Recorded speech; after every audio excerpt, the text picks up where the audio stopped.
ukipata uwezo wa kuoa mke mzuri mwenye dini, mwenye nafasi nzuri ya kukuelewa na kumcha Allah subhanahu wa ta'ala, fanya hivyo haraka sana, usisubiri. Ndio maana Mtume akasema arba'un min saada, mambo manne yatakuletea furaha. Japokuwa furaha ya dunia sio ile ya kudumu moja kwa moja, lakini kwa kadri ya kiwango kizuri ambacho kitakupa furaha, anza na hapo kwanza. Vijana wengi wananielewa kwa sababu sisi ni wanaume.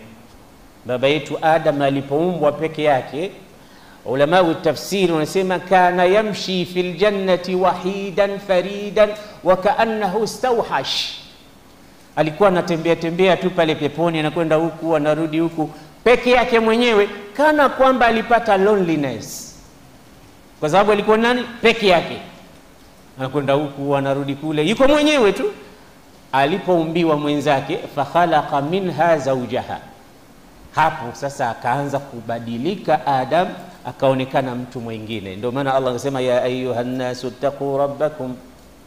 ittaqu rabbakum alladhi khalaqakum min nafsin wahida wa khalaqa minha zawjaha.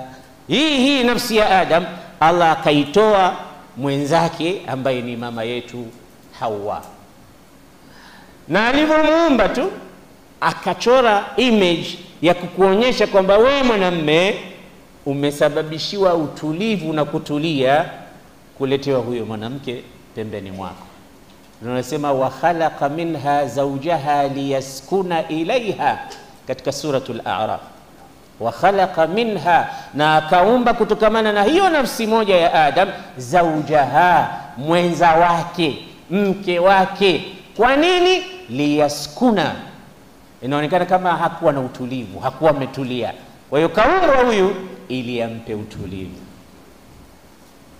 Sasa mimi na wewe hatuna pa kutulia isipokuwa huko. Hizi anxiety na maghumum na majekejeke na mawazo na shida hizo unazoziona, pahala pake pa kutulizwa ni pale.